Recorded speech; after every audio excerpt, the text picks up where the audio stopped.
Hi guys, எல்லோருக்கும் வணக்கம். இது ஏகேஎன் ஸ்டுடியோ. இன்றைக்கி கருப்பு திரைப்படம் வந்து ஒரு ப்ரெஷரான சுச்சுவேஷனில் படம் ரிலீஸ் ஆகிடுச்சு. நானும் படம் பார்த்துட்டு வந்துட்டேன். ஆமாம், நீங்கள் யார்? உங்களை இந்த கோர்ட்டில் நான் பார்த்ததே இல்லையே. படம் என்னை பொறுத்த வரைக்கும் எப்படி இருக்குன்னா, நல்லா இருக்கு, சூப்பராக இருக்குது படம். ஃபேன்ஸ் ஒரு திருப்தியான ஒரு என்ஜாய்மெண்ட்டில் படத்தை விட்டு வெளில போனாங்க. ஸோ இந்த படத்தில் உள்ள குறைகள் நிறைகள் நம்ம சேனலில் பார்க்குறீங்க, சப்ஸ்கிரைப் பண்ணி சேனலில் பாருங்கள். இந்த படத்தில் உள்ள குறைகள் நிறைகள் நம்ம பார்க்கலாம். இந்த படத்தில் வந்து ஆர்ஜே பாலாஜி ஒரு தரமான ஸ்க்ரீன் பிளே ஒன்று பண்ணிட்டாப்புல. ஒரு சூப்பராக வந்து அந்த உள்ள ஒரு மேட்ரு வச்சு இந்த ஒரு புது படம் எனக்கு தெரிஞ்சு ஒரு கடவுளை வந்து ரியல் வேர்ல்டுக்குள்ளே கொண்டு வந்து அது மூலியமாக பல நடக்கிற நன்மைகளை வந்து கோர்ட்டு மூலியமாக சொல்ல வைக்கிறது சூப்பராக இருக்குது, நல்லா இருக்குது. என்ன சொல்கிறது, ஒரு கற்பனை தான் தெரியுது நம்மளுக்கு, கற்பனை தான் இருந்தாலும் நல்லா இருக்குது அப்படிங்கிற மாதிரி இந்த திரைப்படம் வந்து நம்ம Suriya sir as usual the one அப்படின்னு சொல்லி டைட்டில் கார்டு போடுறப்ப பயங்கரமாக இருந்தது. அதுக்கு மீனிங் என்னன்னு எனக்கு வரைக்கும் தெரியல. த ஒன் அப்படின்னா என்ன மீனிங் சொல்லி இதை பார்க்குறேன். நீங்கள் சூர்யா ஃபேன்ஸ் கீழே கமெண்ட் பண்ணுங்கள். வெல்கம். இந்த திரைப்படத்தை சுருக்கமாக விஷயம் என்னென்னா, ஆர்ஜே பாலாஜி கோர்ட்டில் வக்கீலாக இருக்காரு. வக்கீலாக இருந்து என்ன பண்ணுறாருன்னா, மக்களுக்கு நான் கோர்ட்டில் நீதி வாங்கி தர வேண்டிய வக்கீலாகவே என்ன பண்ணுறது, அதை கரப்ஷன் பண்ணி இங்கே கரெக்ட் பண்ணி அங்கே கட் பண்ணி அவங்கள்ட்ட பணத்தை பறித்து பிடுங்கிறது ஒரு டீம் வச்சுருக்காரு. அந்த கோர்ட்டிலே வந்து நம்ம ஹீரோயின் த்ரிஷா அவர்கள் இருக்காங்க. இந்த கோர்ட்டுக்கு வந்து கடவுள் எப்படி வந்து ஒரு 2 பேருக்கு வந்து கொள்ளடிச்சார். ஃபஸ்ட் ஸ்டார்டிங்லேயே வந்து 2 பேர் ஒரு 2 ஊர்லேருந்து வரவங்களுக்கு, கேரளாலேருந்து ஒரு 2 தம்பதிகளுக்கு வந்து நகை வந்து தமிழ்நாட்டில் பசங்க திருடுறாங்க. அந்த நகையை வந்து வீட்டு எப்படி தராங்க அவங்களுக்கு, அதுதான் வந்து கான்செப்ட். ஏன்னா அந்த பசங்களுக்கு வந்து ஒரு ஆப்ரேஷன் பண்ண வேண்டியது இருக்குது. இதுதான் மெயின் சப்ஜெக்ட். இதை வச்சு தான் கதையை கொண்டு போவாங்கன்னு நினச்சேன். அதுவும் கொண்டு போனாங்க. ஃபஸ்ட்டாக பண்ணி சூப்பராக கொண்டு போனாங்க. இங்கே எங்கடா சூர்யா வர்றாரு அப்படின்னு கேட்டால், கடவுளாக தான் சூர்யா வர்றாரு. உண்மையே சொல்லப்போனால் விஷுவல் சொல்லுவாங்க, அந்த விஷுவல் ஜிகே விஷ்ணு சினிமாட்டோகிராஃபர் அப்பா தரம்னா தரம் செம்மையாக பண்ணிட்டாப்புல. கலர் கிரேடிங் ஃபுல் இந்த ரெட் டோன் அப்படின்னா அவர் வந்து இந்த படம் மெர்சல் பண்ணிருக்காரு. உங்களுக்கு தெரியும் அவரோட ஃப்ரேமிங் எப்படி இருக்கும், கலரிங் எப்படி வச்சு பண்ணுவார். நீங்கள் யாருக்கார பார்த்தீங்கன்னா இந்த இருக்க சின்ன கலர்லாம் போட்டுருக்குன்னா அந்த படத்தோட ரிசம்பிள்ஸ் மாதிரியே தோணும் உங்களுக்கு. ஏன்னா அவர் தானே இங்கே எடுக்கிற பாருங்க, அவரோட பேட்டர்ன் இருக்க மாதிரி இருக்கும். இந்த படத்துக்கு தான் இது சரியாக தேவைப்பட்டது. சூப்பராக அந்த கருப்பு சாமி வந்து ரெட் லைட் வச்சு கலர் காட்டுறது, ஷேடோஸில் கலர் காட்டுறதுலாம் வந்து செம்மையாக இருந்தது. இந்த படத்துக்கு மிகப்பெரிய ஒரு ப்ளஸ் பாயிண்ட் என்ன, மியூசிக் டைரக்டர் சாய் அபிநய் போட்டு மனுஷன் பறக்க விட்டாப்புல தேட்டரில். வந்துட்டேன்டா, இனிமே செம்ம அடி அடிக்க போறேன். வந்துருக்கிறது வெள்ளக்கார சாமி, அந்த கூட பாவம் கேட்கலாம். அவன் சாமி வந்து ஆடுறான் தேட்டரில் அப்படின்னா அந்த பாட்டெலாம் வந்து அல்டிமேட். நான் வந்து ஏதாவது சின்ன பையன் என்ன பண்ணுவான்னு நினச்சேன். மிரட்டி விட்டாப்புல. அவர்தால தான் இந்த படம் ஒன்று முக்கியமான ஒரு காரணம்னு நான் சொல்லலாம். ஏன்னா தரமாக அனிருத்தோட தாண்டி அடின்னு அடிச்சிட்டாப்புல. அது செம்மையாக இருந்தது. உங்களுக்கு தேட்டரில் சாங்ஸ் வர இடமும் சரி, பிஜிஎம் சரி, எல்லாமே சூப்பராக போட்டிருக்காரு. இந்த படத்தில் விஎஃப்எக்ஸ் ஒரு என்ன சொல்கிறது, அவெஞ்சர்ஸில் அந்த ரவுண்டு போட்டு இவர் வருவார்ல, அந்த மாதிரி அந்த ரவுண்ட்லேருந்து சாமி கடவுள்லேருந்து நார்மல் உலகத்துக்கு வர்றது. இந்த விஎஃப்எக்ஸ் ஷாட்லாம் இருக்குல்ல, அதுதான் சூப்பராக இருக்குது. ஒரு இடத்துல வந்து சூர்யாசனம் புல்லட்டில் போவார். நானாக செதைச்சிட்டாங்க, என்னடா இப்படி இருக்குது இல்லையா. புல்லட்டு போகிறப்ப அந்த புல்லட் வந்து குதிரையாக மாறும் பாருங்க, மிரட்டி விட்டாப்புல. அது பார்க்க சினிமாட்டோகிராஃபர் ஆர்ஜே பாலாஜி இது எப்படியா யோசிச்சான்னு தெரியல, அந்த மனுஷன் தரமாக விட்டாப்புல. அதேமாதிரி என்னென்னா, இந்த படத்து ஒரு மிகப்பெரிய ப்ளஸ்னால் இந்த காலத்தில் நடக்கிற பிரச்சனைகளை அழகாக எடுத்து அதை சொல்லியிருந்தாங்க. ஒரு கோர்ட்டில் வந்து மக்களுக்கு எப்படி அநீதி இழைக்கப்படுது, ஒரு நீதி வாங்கித்தர நீதிபதி எப்படி இருக்கணும், அதுக்காக வாதாடுற வக்கீல் எப்படி இருக்கணும். ஆனால் பாரு, மக்களை வந்து பணம் பண்ணுறது ஒரு குறியாக இருக்குது. இது ஒரு பிரச்சனையை கரெக்டாக அந்த திரைப்படத்தில் சொன்னாங்க. அது ரொம்ப சூப்பராக இருந்துச்சு. த்ரிஷா கேரக்டருமே ஓரளவு சூப்பராக, அது என்ன சொல்கிறது, ஏற்றுக்கு மேலே தான். கடவுளுக்கு வந்து த்ரிஷா பேர் மாதிரி அது இந்த மைண்ட் எப்படி போகுது, சூர்யாவுக்கு பேர் அப்படிங்கிற மாதிரி தான் போகுது நமக்கு.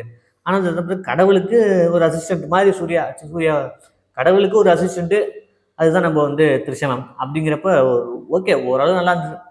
அவங்களோட கேரக்டருமோ அது சூப்பராக பண்ணிட்டாங்க. அப்புறம் வந்து சின்ன சின்ன ஆர்டிஸ்ட், அந்த பெண்ணை ஹராஸ்மெண்ட் பண்ணுன்னு சொல்லிட்டு ஒருத்தவங்க இருப்பாங்களே, நெடுஞ்சாலை ஹீரோயினாக இருப்பாங்க, அவங்க ஒரு சில பேர்லாம் சூப்பராக அந்த வேலையை பண்ணிட்டு போயிட்டாங்க, அழகாக இருந்தது. அப்புறம் வந்து அந்த கோர்ட்டில் வந்து பேயின்னு கிண்டல் பண்ணிட்டு இருப்பாங்களே ஒரு மனுஷன், அது எண்டில் வந்து அவருக்கு ஒரு சூப்பரான சீன் ஒன்று இருக்குது. அது பார்த்தப்ப சூப்பராக இருந்தது, அழகாக இருந்தது.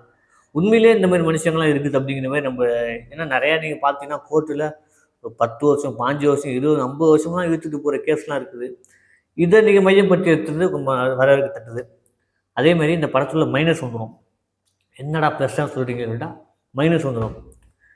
இந்த திரைப்படம் வந்து ஃபர்ஸ்ட் ஆஃப் நான் நினச்சேன் சூப்பர் பண்ணாது, சூப்பரான பிளாட். ஆனால் எனக்கு தோணுச்சு என்னடா அந்த படம் ஃபர்ஸ்ட் ஹாஃப்லேயே முடிஞ்சிடுச்சுடா, செகண்ட் ஹாஃபில் என்னடா கொண்டு போகணும்னு நினச்சேன். அதேமாரி வேண்டா வெறுப்புக்காக படத்தை எடுத்து காண்டாமிருகம் மாதிரி பேர் வச்சுன்னு சொல்லுவாங்க. அந்த மாதிரி வேண்டா வெறுப்பு எடுத்துட்டாரு. ஏறக்குறைய ஆர்ஜே பாலாஜி சரக்கு ஃபர்ஸ்ட் ஹாஃப்ல முடிஞ்சிருச்சு. செகண்ட் ஹாஃப் ஒன்றுமே கிடையாது. என்ன பண்ணுறது, அங்கிட்ட பிச்சு இங்கே போட்டு அங்கே இருந்து இங்கே பிச்சு இங்கே போட்டு கொத்து போட்டு போயிட்டு வாங்க அப்படின்ற மாதிரி ஆர்ஜே பாலாஜி கொடுத்தா ஏன் ஃபர்ஸ்ட் ஹாஃப் வந்து சரியாக எழுதின ஸ்க்ரீன் பிளே எழுதின ஆர்ஜே பாலாஜி செகண்ட் ஹாஃப்ல ஏன் அப்படி இந்த மாதிரி சொதப்பி விட்டான்னு தெரியல. ஐ மீன் சூர்யா சாரை கொண்டாடுறவங்களுக்கு தரமான படம் இருக்கலாம், நியூட்ரலான ஃபேன்ஸுக்கு படமாக இருக்கலாம். நான்லாம் ஒரு சினிமா லவர் சினிமாவை நேசிக்கிறவங்க. அப்போனா இந்த படம் வந்து எனக்குள்ளே ஏதோ தாக்கத்தை ஏற்படுத்தணும். இப்போ இந்த படம் எப்படின்னா ஒரு தாக்கத்தை ஏற்படுத்துனா ஓகே, ஒரு ஜாலியாக ஒரு பசங்களோட என்ஜாய் பண்ணிட்டு போகலாம், அந்த தாக்கத்தை ஏற்படுத்திருக்கு. ஆனால் ஃபர்ஸ்ட் ஹாஃபில் சொன்ன விஷயங்கள் வேற இல்லை. ஸோ அப்போ அதோட நீட்சியான செகண்ட் ஹாஃப் இருக்கணும். ஃபர்ஸ்ட் ஹாஃப் ஒரு திரைப்படமாக இருக்குது, செகண்ட் ஹாஃப் ஒரு திரைப்படமாக இருக்குது. அப்படி தான் அந்த கருப்பு நான் பார்க்குறேன். காரு இப்போ இது மாதிரி 2 பிரித்து பார்க்குற மாதிரி தான் தனியாக நம்ம இந்த படத்தை பார்க்கலாம். ஃபர்ஸ்ட் ஹாஃப் வரையும் பார்த்தீங்கன்னா நல்ல படம், ஓகே, இந்த ஒரு சினிமாவில் ஒரு சூப்பரான படம் பார்த்துருப்போங்க. செகண்ட் ஹாஃப் ஃபேன்ஸ் பார்த்துருப்போங்க. அப்படி குறிச்சு கொடுத்த மாதிரி ஆர்ஜே பாலாஜி வச்சுருக்காரு. 10வது ஆர்ஜே பாலாஜி தேட்டரில் கொண்டு கத்துறாரு. தேட்டரில் சாமி வந்து ஆடுறாரு ஆர்ஜே பாலாஜி. அது ஏன்னு தெரியல. ஒருவேளை படம் வெளில வந்துச்சு, அது ஒரு வெற்றியில் கற்றுக்கலாம். அது ஒன்றும் பிரச்சனை இல்லை. வெற்றிங்கிறது எல்லாருக்கும் ஒரு சூப்பரான ஒரு விஷயம். அதை சுவைச்சு பார்த்தோம். இருந்தாலுமே இந்த திரைப்படம் நல்லா இருக்குது. இன்னொரு நெகட்டிவ் இந்த படத்தில் என்ன, கேரக்டர்ஸ் வராங்க, அந்த கேரக்டர்ஸ் மனசில் நிற்க மாட்டேங்குது. இப்போ வந்து சூர்யா சார் வந்து ஒரு பொண்ணுக்காக வந்து உள்ளே வருவார்ல, அப்போ அந்த பொண்ணு இறந்து போயிடும். அந்த இறந்து போன விஷயத்த வந்து கூப்பிட்டு போய் காட்டுவாங்க. அந்த அவங்க பொண்ணோட அப்பா வந்து கோர்ட்டில் அழுது நகையெல்லாம் தூக்கி போடுவார், அவ்வளோதான். ஆனால் அந்த பொண்ணோட ஃபீல் டெப்த்து காட்டல. ஆனால் செகண்ட் ஹாஃபில் ஒரு ட்விஸ்ட் வச்சார். கடைசியில் பார்த்தா அந்த பொண்ணு சாவலாம் இல்லை, அது கடவுள் காப்பாற்றிட்டார் போல. காப்பாற்றிட்டு வந்து பிரியாணி தின்னுட்டுருக்கு அந்த பொண்ணு. அப்போ அந்த ஃபீல் கொடுத்தாங்களா, அது ஏன்னு கொடுத்தீங்கன்னு கேட்குறேன். அது எனக்கு என்ன புரியல. அந்த ஃபீல் கொடுத்தாச்சு, அந்த பொண்ணு இறந்துருச்சு அப்படின்னு ஃபீல் கொடுத்தாச்சு. அப்புறம் லாஸ்ட்டில் பார்த்தா அந்த பொண்ணு கடவுள் காப்பாற்றி கொண்டாந்து வச்சுட்டாரு. அது வந்து என்னடா இது அப்படின்னு மேய்ச்சி அந்த டெத்துன்னு அப்படியே முடிச்சுட்டு போயிருக்கலாம், கொண்டாந்து நிப்பாட்டுறது ஒரு விஷயம். அதே மாதிரி எல்லை பாதுகாப்பில் இந்த கடவுள்கள் இருக்குது. அந்த கடவுளை குறை சொல்ல, கடவுள் நம்பிக்கையாக இருக்க தப்பு இல்லை. இந்த எல்லை பாதுகாப்பில் இருக்கிற ஒரு கடவுள்னா பொதுவாக எல்லாரும் கடவுள், இந்த எல்லைக்கு இந்த கடவுள், அந்த எல்லைக்கு அந்த கடவுள் சொல்லி காட்டுறாங்க. இந்த என்ன சொல்கிறது, இந்த கல்கியில் கூட ஒரு தனியாக உலகத்துக்கு ஒரு கிரவுண்டு போட்டு வாழ்வாங்களா, அந்த மாதிரி காட்டிருக்காரு. சிலுமே எல்லையை பிரித்து காட்டுறது நல்லா இருக்காது. இருந்தாலும் இதெல்லாம் பார்க்குறப்ப ஒரு ஒட்டாத திரைப்படத்துக்குள்ளே எனக்கு ஒட்டாத மாதிரி இருக்குது. என்னடா இது அப்படிங்கிற மாதிரி இருக்குது. அதே மாதிரி இன்னொரு நெகட்டிவான விஷயம், படம் எழுத வரல அப்படின்னா விட்டுறணும். எனக்கு எழுத வரலன்னு ஒத்துக்கணும். அதை விட்டுட்டு லோகேஷ் கனகத்தை லியோ கொண்டாந்து பார்த்து ஜாயின் பண்ணி விட்டுட்டு என்ன இது காமெடி. அங்கே வராரு, வந்து சாக்லேட் காஃபின்னு சாண்டி கேட்குறாப்புல, சாமிக்கு வந்து சொடக்கு போட்டு டக்கு நல்லவனை மாறுறாப்புல. என்னடா இது விமர்சனம் தான், இப்படி தான் இருக்கும். என்னடா இது, என்னடா லாஜிக் இது? எதோ ஒன்று எது எடுத்தாலும் மக்கள் கைத்தட்டி சந்தோஷமாக கத்தி குத்துருவாங்க. தளபதி தலைவா 1 சூர்யா ஃபேன்ஸ் கத்திடுவாங்க, அவ்வளோதாங்க. ஒரு மனசில் ஒரு ஆர்ட். நீங்கள் சினிமா எடுக்கிறீங்கன்னா மூக்குத்தி அம்மன் எப்படியா பட்ட படம், எல்கேஜி என்ன ஒரு எனக்குள்ளே ஏற்பட்ட தாக்கம் சூப்பராக இருந்தது. வீட்டில் விசேஷம் நல்ல படங்கள் எடுக்கிற ஒரு டைரக்டர் தான். சூர்யா செல் கையில் கிடைச்சிட்ட உடனே ஒரு சூப்பரான கதை. எனக்கு கதை சூப்பர் கதைங்க. ஃபர்ஸ்ட் ஹாஃப் வரைக்கும் செம்ம கதை. அது நீட்சியாக நீங்கள் கொண்டு போயிருந்தீங்கன்னா சூப்பரான கதை. அதை விட்டுட்டு ஃபர்ஸ்ட் ஹாஃப் ஒரு கதை, செகண்ட் ஹாஃப் ஒரு கதை. செகண்ட் ஹாஃபில் தெண்டத்துக்கு வந்து சீன்ஸ் போயிட்டு என்னடா இது போட்டு இழுக்கிறானா, கோர்ட்டை மாத்திரானா, கோர்ட்டு வைக்கிறானா, கோர்ட்டு பார்த்தா ஆப்பிள் கம்பெனி மாதிரி இருக்கான். சாமி கிட்ட வரம் கேட்டாங்க த்ரிஷாக்கா, அந்த வரத்துக்கு ஏற்ற மாதிரி சாமி வந்து வரம் கொடுத்துருக்காப்புல, கோர்ட்டை உருவாக்கிட்டாப்புல. என்னடா அது, என்ன சிரிச்சுக்கிட்டு இருக்கேன். என்னத்த சொல்கிறது, இதெல்லாம் வந்து மிகப்பெரிய நெகட்டிவ் அப்படின்னா ஃபர்ஸ்ட் ஹாஃப் சூப்பராக கொடுத்தவங்களுக்கு செகண்ட் ஹாஃப் என்னத்துக்கு சொதப்புன்னு கேட்குறாங்க.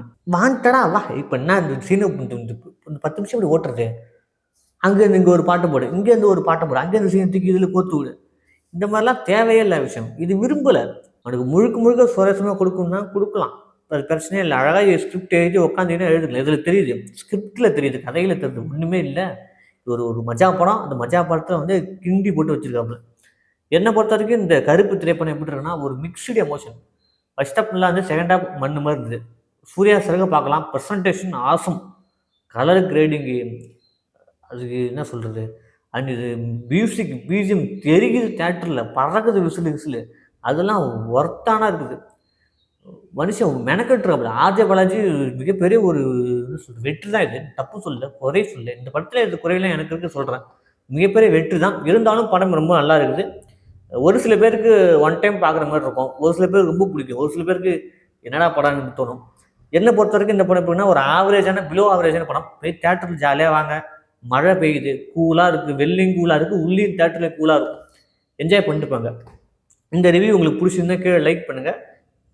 இந்த ரிவ்யூவில் இந்த திரைப்படத்தில் உங்களுக்கு பிடிச்ச கதாபாத்திரங்கள் இப்போ நான் ஃபீல் பண்ணுறது நீங்களும் ஃபீல் பண்ணிக்கலாம்னு சொல்லிட்டு, இந்த திரைப்படத்தை பார்த்து நான் என்ன ஃபீல் பண்ணணும் அதே தான் உங்களுக்கு சொல்கிறேன். உங்களுக்கு என்ன ஃபீல் ஆகுது இந்த படத்தை பார்த்தீங்கன்னா கீழே கமெண்ட் பண்ணுங்கள்.